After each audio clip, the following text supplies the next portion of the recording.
안녕하세요 여러분, 생공돌입니다. 이번 영상에서는 바이오 의약품을 만드는 바이오 제약회사들이 도대체 왜 남의 약을 만드는 CMO 사업부터 시작하는지에 대해서 말씀을 드리려고 해요.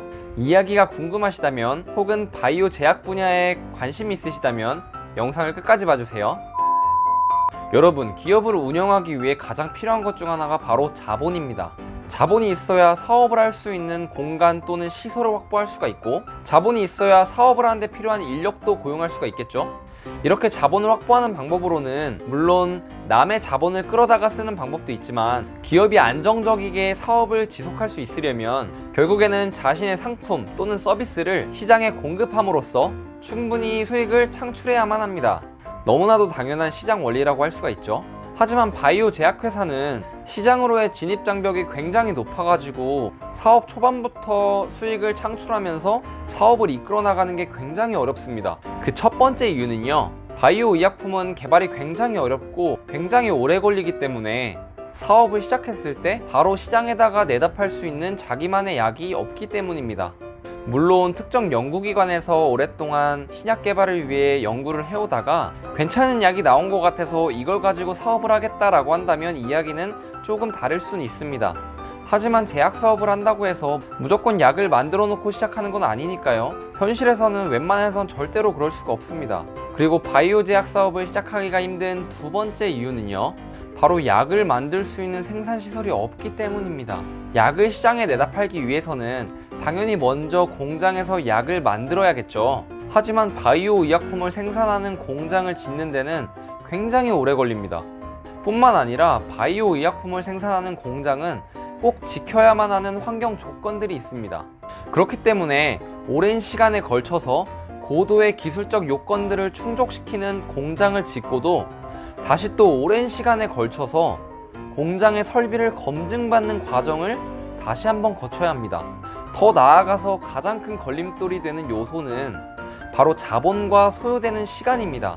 이렇게 생산시설을 세팅하는 데만 해도 5년 혹은 그 이상의 시간이 걸릴 수가 있고, 정말 상상도 못할 정도의 자본금이 필요합니다. 바이오 제약 사업을 시작하기가 힘든 세 번째 이유는 바로 이렇게 공장을 짓고 준비하는 기간 동안에는 수익을 창출할 수 있는 기회가 없다는 겁니다. 벌어들이는 돈은 없는 상황에서 막대한 금액의 투자는 계속해서 해야 되다 보니까 자본의 문제가 굉장히 심각할 수밖에 없습니다. 따라서 이런 기간 동안에는 바이오 제약회사는 굉장히 힘들 수밖에 없습니다. 국내 바이오 제약 분야를 이끌고 있는 셀트리온이라는 기업도 초창기에는 굉장히 힘든 재정난을 겪었습니다. 지금에서는 잘 헤쳐나왔지만 저는 이걸 보고 정말 대단하다고 생각합니다. 앞으로도 계속해서 흥했으면 좋겠네요. 이처럼 바이오 제약회사는 사업을 시작할 때 자신들의 약도 당장에는 없고, 공장을 짓는 동안에는 수익 창출도 못하고 재정적으로 굉장히 힘든 시기를 겪을 수밖에 없습니다. 아마 CEO분들은 나중에 일이 잘 풀리기 전까지는 밑 빠진 독에 물 붓기다 라고 느낄 수도 있습니다. 그렇다면 만약에 바이오 제약회사가 5년간의 공장 세팅 과정을 잘 버텨냈다면 그 이후에는 과연 어떤 행보를 걸어야 할까요?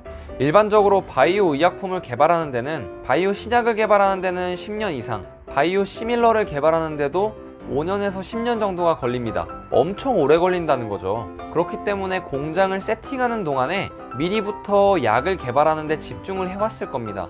그리고 그 개발하기 위해서 집중한 약은 오래 걸리는 바이오 신약보다는 비교적 시간도 적게 걸리고 최근에 시장도 굉장히 성장하고 있는 바이오 시밀러일 가능성이 더 높습니다. 그럼에도 불구하고 아마 모든 바이오 제약회사들은 공장이 완료된 시점에서 자신의 약이 없을 겁니다. 그만큼 약을 개발하는데 엄청나게 오래 걸린다는 거죠.